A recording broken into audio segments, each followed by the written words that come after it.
Assalamualaikum warahmatullahi wabarakatuh, para mahasiswa. Hari ini kita akan memperkenalkan satu lab yang ada di jurusan Agroteknologi Fakultas Pertanian UMI Makassar. Nah, ini adalah salah satu lab yang kita beri nama Laboratorium Hama dan Penyakit Fakultas Pertanian Universitas Muslim Indonesia. Nah, untuk melihat apa yang kita lakukan, kegiatan apa yang kita lakukan dalam laboratorium ini, mari kita masuk ya.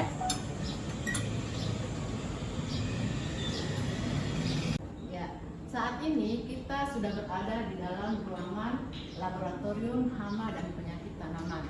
Nah, hari ini ada salah satu kegiatan yang sering kita gunakan, yang sering dilaksanakan di dalam laboratorium ini, yaitu pembuatan media untuk pertumbuhan bakteri. Nah, di sini sudah hadir beberapa mahasiswa Fakultas Pertanian ini yang akan melaksanakan pembuatan media untuk pertumbuhan bakteri. Ya, sekarang kita berada di dalam salah satu ruang di dalam lab ini, lab hama dan penyakit, yaitu ruang sterilisasi. Di dalam ruang sterilisasi ini ada beberapa alat yang biasa kami gunakan untuk melakukan sterilisasi. Yang pertama di sini adalah oven. Oven ini kami gunakan untuk melakukan sterilisasi alat-alat yang terbuat dari stainless, katakanlah misalnya cawan Petri, kemudian Erlenmeyer dan lain-lain sebagainya. Nah, di sebelah oven ini ada yang namanya autoclave. Autoclave ini juga merupakan salah satu alat untuk melakukan sterilisasi, dan biasanya kami gunakan untuk mensterilkan media. Sebelum kita gunakan untuk pertumbuhan bakteri, harus disterilisasi dalam alat ini terlebih dahulu. Baik, sekarang di luar ada lagi salah satu alat yang biasa kita gunakan untuk melakukan aktivitas penggoresan, isolasi dan lain-lain sebagainya. Baik para mahasiswa, ini adalah salah satu alat yang kita gunakan untuk melakukan isolasi bakteri ya. Nah, ini namanya laminar airflow. Laminar airflow ini dilengkapi oleh beberapa bagian ya. Ada lampunya, kemudian ada UV, kemudian ada alat-alat yang kita gunakan untuk melakukan isolasi. Kemudian bahan juga belum ada nampak di sini bahannya, karena bahannya sementara dipersiapkan ya. Baik, biasanya kami melakukan isolasi dengan posisi seperti ini ya. Jadi sebelum kita melakukan isolasi, semua bahan di sini harus kita semprot dengan alkohol. Ya, baik. Di sini kita sudah persiapkan semua bahan yang kita butuhkan untuk pembuatan media pertumbuhan bakteri. Nah, khusus hari ini ya, karena media pertumbuhan bakteri itu macam-macam. Nah, khusus hari ini ya, kita membuat media pertumbuhan untuk rhizobium. Jadi media yang akan kita buat di sini adalah media YEMA. Media YEMA itu adalah Yeast Monitor Agar ya. Kemudian media YEMA ini terbagi atas dua. Ada yang kita menggunakan indikator brown atau blue ya, PTB atau Pomoret ya. Nah, hari ini kita akan menggunakan Pomoret atau biasa juga disebut sebagai Cresolret. Ini sebagai indikatornya. Baik, saya perkenalkan dulu ya. Sebelumnya di sini ada mahasiswa saya, Reza ya, dan Rizky. Nah, berdua ini mahasiswa saya akan melakukan pembuatan media YEMA, yaitu media untuk pengujian rhizobium. Nah, baik, untuk selanjutnya barangkali kita akan memperlihatkan bagaimana Reza menimbang setiap bahan yang akan digunakan. Di sini banyak sekali, ada 7 macam ya Reza ya. 7 macam bahan yang digunakan untuk pembuatan YEMA. Di antaranya yaitu di sini ada monitor ya, ada kalium klorida, ada kalium fosfat, ada magnesium fosfat, kemudian ada yeast extract. Nah, ini yeast extract yang paling penting karena ini adalah nutrisi dari bakteri. Kemudian ada Pomoret ya, Pomoret dan lain-lainnya.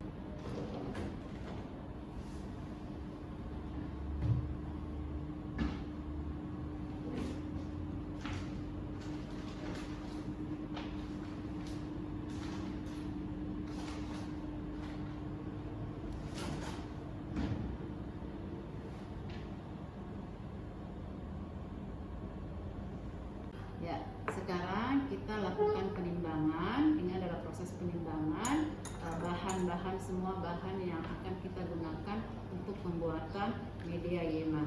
Nah, saat ini Resa sementara menimbang apa ini Resa? BTB ya?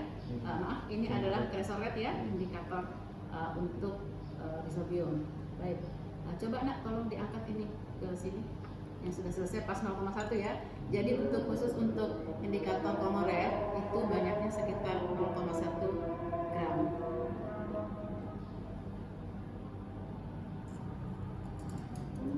Ya, selanjutnya Resa akan mengambil indikator berikutnya yaitu BTB ya.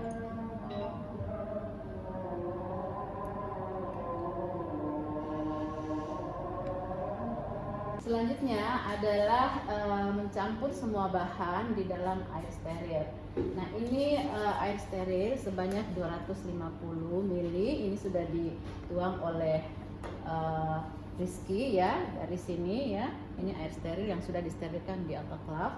Kemudian dimasukkan di sini sebanyak 250 ml dan satu persatu Resa akan memindahkan atau menuang bahan-bahan ini untuk selanjutnya kami sterilkan. Silakan Resa, tuang dulu. Ya,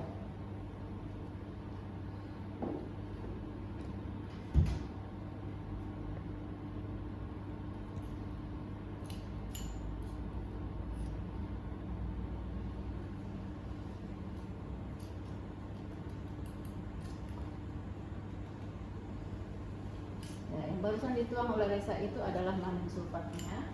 Ya, itu magneum sulfatnya itu kurang lebih sekitar 0,05 gram. Nah, kemudian selanjutnya itu adalah kalium sulfat, kalium fosfat, kalium fosfat ya. Kalium fosfatnya itu sekitar 0,125 gram. Dan yang berikutnya itu adalah KCl ya, KCl-nya. Dan yang ini adalah yeast ekstraknya ya. Yeast ekstraknya itu sebanyak 0,05 gram.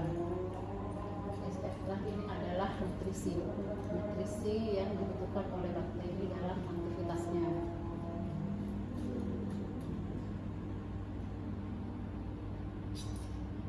Ya, selanjutnya itu adalah kalsium karbonat ya. Yang diangkat oleh Resa itu adalah kalsium karbonatnya. Itu sebanyak 0,025 gram. Kemudian monitor ya, monitor.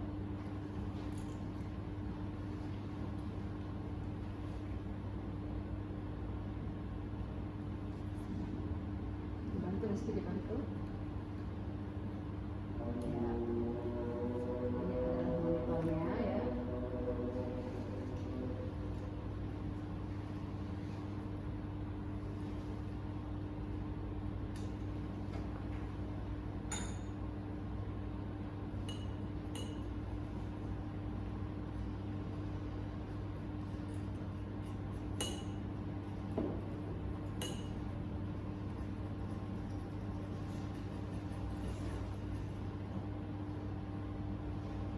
Selanjutnya itu adalah yang terakhir matahari ya, itu adalah bakto agarnya. Nah, ini fungsinya bakto agar adalah agar supaya media yang akan kita gunakan nanti padat ya. Karena kalau tidak padat maka kita tidak bisa melakukan penggoresan bakteri. Dan yang terakhir bakto ya. Nah, selanjutnya sebentar akan dimasukkan indikatornya, salah satunya kalau bukan komoret ini adalah BTB. Nah, tutup dulu nak. Jadi inilah media ya yang akan kita steril, yang akan kita sterilisasi. Jadi di dalamnya sudah ada steril ya, ada steril. Kemudian ini sebelum kita sterilisasi perlu kita homogenkan. Kita homogenkan di atas hot plate. Ini namanya hot plate ya. Tetapi sebelumnya kita harus balut dulu dengan wrapping. Jadi ini ya, sebelum kita hot plate kita harus wrapping dulu supaya dia tetap steril. Kemudian di sini di hot plate selama kurang lebih 30 menit ya. Selama kurang lebih 30 menit di hot plate. Artinya gunanya kenapa sampai kita melakukan hot plate di sini agar supaya larutan ini homogen. Pada saat selesai di hot plate, ya sudah homogen larutannya, kita masukkan ke autoclave yang ada di dalam ruang sterilisasi. Nah, di situ akan disterilkan lagi, dan selanjutnya nanti akan kita tuang ke dalam cawan Petri. Namun cawan Petri ini harus disterilkan dulu.